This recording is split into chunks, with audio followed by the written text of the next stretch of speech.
알겠습니다. 아, 어떻게 박근혜 감옥 간 거 어떻게 보세요? 저는, 좀, 이재용 구속될 때랑 달랐어요, 기분이. 이재용 될 때는 정말 후련했고요. 예. 근데 박근혜 구속에 대해서 마음이 편치 않았습니다. 왜요? 왜냐하면, 동정을 하기 때문이 아니라, 저런 사람이 대통령이었었다는 게, 그리고 그 사람이 대통령이 되는 걸 막지 못했다라는 거. 예. 그리고 또 박근혜 씨에 대한 내재적 관점에서 봐도, 야, 이런 인생이 또 있는가. 전 세계적으로 유례가 없다. 네. 그런 생각이 들었습니다. 그래요. 이게 참, 박근혜 감옥 보내서 속 시원할 수도 있겠지만, 이 대한민국 정치 수준을 보여준 겁니다. 어떻게 저런 인간이 대통령이 됐나 하는 그런 점에서 박근혜는 영원히 나쁜 정치의 아이콘이 될 것 같고요. 제가 네. 더 참담했던 게 뭔지 아십니까? 어떤 거예요? 오늘 아침에 나쁜 정치의 표본 박근혜가 감옥을 갔는데 불현듯 제 총선 때 일이 생각이 났습니다. 네. 박근혜가 제 지역구에 와가지고 애들 교육에 도움이 안 되는 후보라고 저를 지목한 거예요. 네. 예. 네네. 저 인간한테 내가 애들 교육에 도움이 안 된다. 이런 얘기를 들을 정도니, 이거 정말 민망하고 참담해서 말이죠. 예. 네. 오늘 교육 얘기하신다고? 네, 대한민국 대청소 교육에 대한 얘기를 사실은 다른 주제를 준비하려고 하다가 예. 오늘 부랴부랴 구속 모습을 보면서 준비를 또 해봤습니다. 좋습니다. 네, 박근혜와 그 일당들 보면 참 교사라는 생각이 들더라고요. 네, 반면 교사. 티처 네. 할 때 교사가 아니고. 네. 타산지석하고 비슷한 의미죠. 예. 이 보면서 앞으로의 교육이 어떻게 가야 되는지 이걸 짚어보게 되더라고요. 박근혜를 통해서 거꾸로 만들어 본 대안, 네, 이런 것들을 오늘 한 3가지 정도 말씀을 드려보도록 하겠습니다. 예. 박근혜 미스테리가 있는데요. 박근혜는 정말 멍텅구리인가? 네, 어떻게 생각하세요? 꼭 그런 것 같진 않아요. 저는 사실 멍청한 걸 떠나서 사실은 이 구속영장이 청구되면은 기약을 할 수 없거든요. 나오는 날이 네. 언제인지. 그렇다면은 머리를 좀 쓸 만도 한데 자신이 설정해 놓은 나는 죄가 없다. 이 프레임을 그대로 밀고 가지 않습니까? 뚝심 네. 하나만은 대단한데 뚝심이 있는 사람을 멍텅구리라고 전 하진 않거든요. 네. 멍텅구리라고 보기는 좀 어렵지 않나. 비슷한 생각인 것 같은데요, 저도. 진짜 멍청해 보일 때 많긴 한데, 네. 어째서 대통령까지 됐을까? 이게 규명이 안 되니까, 저도 한 4, 5개월 동안 고민을 해본 것 같습니다. 박근혜란 실체가 도무지 잡히질 않아서. 예. 그러다가 제가 나름의 답을 찾아봤는데요. 예. 예전에 제가 치매 예방 관련 업체를 운영하는 분을 통해서 그 테스트를 좀 해봤습니다. 예. 근데 이게 안 쓰던 근육을 쓰듯이 안 쓰던 머리를 쓴다는 느낌이 들더라고요. 대단히 어려웠습니다. 예. 그리고 얘기를 들어보니까 공부 많이 한 사람이라고 해서 치매 안 걸린다 이런 게 아니더라고요. 사람이 쓰던 머리만 계속 쓸 수도 있는 거고 예. 나머지 기능이 퇴화를 할 수가 있다 이런 얘기였는데 예. 그렇다면 박근혜도 특정 기능은 발달하고 나머지는 퇴화한 사람이 아닐까 이렇게 생각을 해보니까 미스테리가 풀리더라고요. 예. 그 최태민이 박근혜의 집중력 교사였다는 설이 있습니다. 예. 유경수가 과외 선생을 붙였다. 예. 이런 설이고 예. 최태민이 최면술에 일가견이 있었던 거는 사실인 것 같은데 한마디로 최태민이 박근혜의 인간 MC 스퀘어가 아닐까. 예, 그런 얘기 많았어요. 예. 네, 내 눈을 바라봐. 넌 행복해지고. 최태민을 불러봐. 넌 시험 합격해. 최태민이 허경영의 원형이었던 거죠. 그리고 이제 박근혜의 태도, 표정 이런 것들이 최태민의 연출이었다는 설도 있고요. 예. 어쨌든 제왕의 태도에 대해서 교육을 받은 것 같긴 합니다. 예. 자태도 좀 왕족의 자태가 있고, 자신한테 도전해오면 레이저 빔을 쏴버리죠. 이것은 자기한테 손을 함부로 대지 못하게 하는 능력이 있는 것 같아요. 예, 그러다 보니까 거꾸로 박근혜의 몸을 터치할 수 있는 사람은 실세가 됩니다. 머리 올리는 헤어 디자이너, 박근혜 옆방에 살면서 밥을 해줬다는 김모 씨, 헬스 트레이너 윤전추, 주사 놓는 사람들, 기치료하는 사람들. 예. 그러다 보니까 반대로 이런 게 있어요. 자기가 직접 몸을 움직여서 상황에 대처하고 자기 손으로 하는 일에는 젬병이 되는. 그게 나타난 게 세월호 참사 당일이 아니었나 싶어요. 그래서 저는 여기서 교육 정책은 온몸을 쓰는 교육을 만드는 쪽으로 가야 한다. 라는 첫 번째 얘기를 드리고 싶습니다. 온라인이 우리 삶을 지배를 하고 있지만 또 오프라인을 이끌고 있지만 사실은 온라인을 만드는 건 오프라인이고 오프라인에서 무능한 사람이 우리가 되어가고 있지 않은가 이런 생각이 드는데 네, 박근혜가 권력자의 모습을 띠는 데는 성공했지만 권력자의 자질을 갖지는 못했거든요.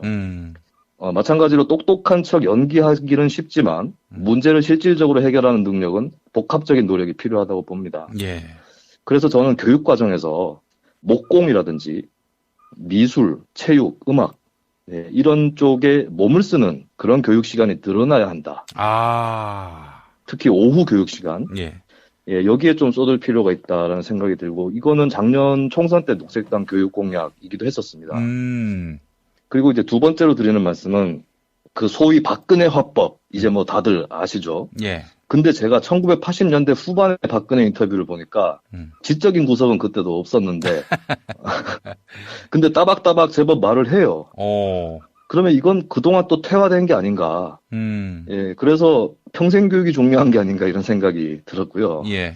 그리고 박근혜 일당들이 그 사태에 직면해서 대처하는 걸 보면 탄핵, 파면, 구속 여기에 실질적으로 대비한 게 없습니다. 이게 그런 거예요. 수상한 사람이 집 앞에 얼쩡거리고 있는데 담 넘어오기만 해봐라. 담 넘어오니까 문 따고 들어오기만 해봐라. 문 따고 들어오니까 우리 집에 돈 갖고 나가기만 해봐라. 그리고 돈 갖고 나가버리니까 다음에 또 오기만 해봐라. 이런 식으로. 판판이 밀리면서 헛소리만 계속하고. 그 박근혜 쪽 변호인들은 진짜 간첩을 심어놔도 그거보다 더 못할 수는 없을 겁니다. 그러니까 더 망칠 수는 없을 거예요. 박근혜 일당 중에서 가장 유능한 사람이 누구라고 생각하십니까? 박근혜 일당 중에서? 그 중에 그나마 제일 유능한 사람.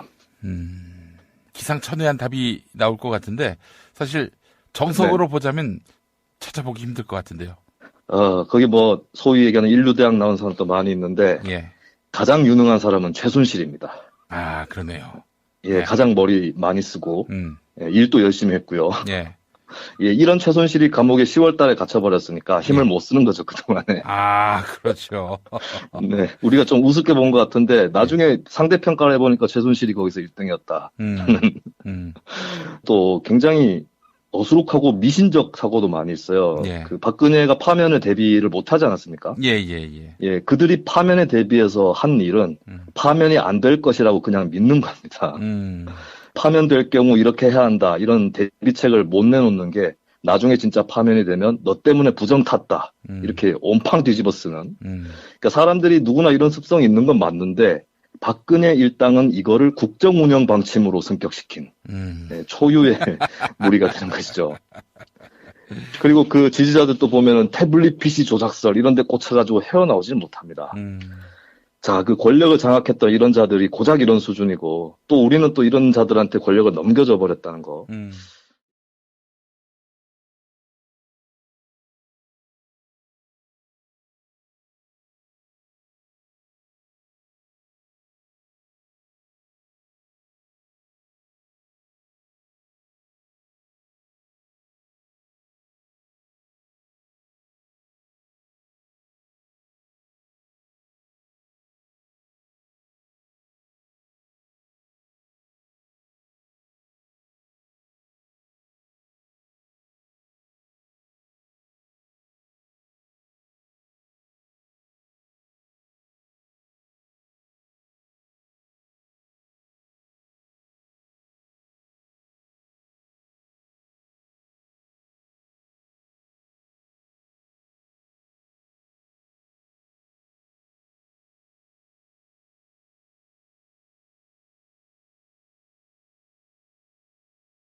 박근혜와 그 일당들 보면 참 교사라는 생각이 들더라고요. 네, 반면 교사. 티처 할 때 교사가 아니고. 네. 타산지석하고 비슷한 의미죠. 예. 이 보면서 앞으로의 교육이 어떻게 가야 되는지 이걸 짚어보게 되더라고요. 박근혜를 통해서 거꾸로 만들어 본 대안, 네, 이런 것들을 오늘 한 3가지 정도 말씀을 드려보도록 하겠습니다. 예. 박근혜 미스테리가 있는데요. 박근혜는 정말 멍텅구리인가? 네, 어떻게 생각하세요? 꼭 그런 거. 전 세계적으로 유례가 없다. 네. 그런 생각이 들었습니다.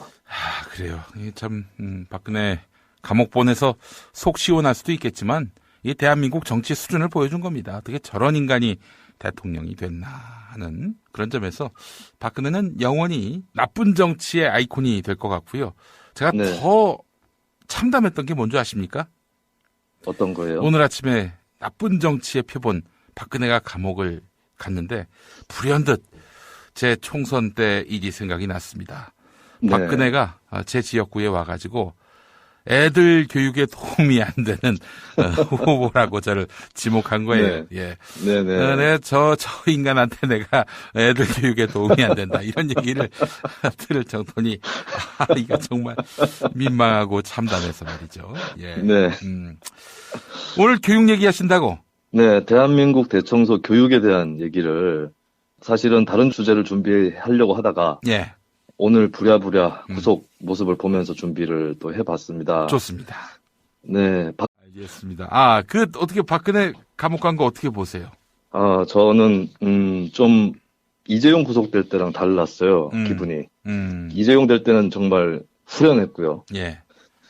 근데 박근혜 구속에 대해서 마음이 편치 않았습니다. 왜요? 왜냐하면 동정을 하기 때문이 아니라 저런 사람이 대통령이었었다는 게 그리고 그 사람이 대통령이 되는 걸 막지 못했다라는 거. 예. 그리고 또 박근혜 씨에 대한 내재적 관점에서 봐도 야, 이런 인생이 또 있는가. 왔진 않아요. 저는 사실 멍청한 걸 떠나서 사실은 이 구속영장이 청구되면은 기약을 할 수 없거든요. 나오는 날이 네. 언제인지. 그렇다면은 머리를 좀 쓸 만도 한데 자신이 설정해 놓은 나는 죄가 없다. 이 프레임을 그대로 밀고 가지 않습니까? 뚝심 네. 하나만은 대단한데 뚝심이 있는 사람을 멍텅구리라고 전 하진 않거든요. 네. 멍텅구리라고 보기는 좀 어렵지 않나. 비슷한 생각인 것 같은데요, 저도. 진짜 멍청해 보일 때 많긴 한데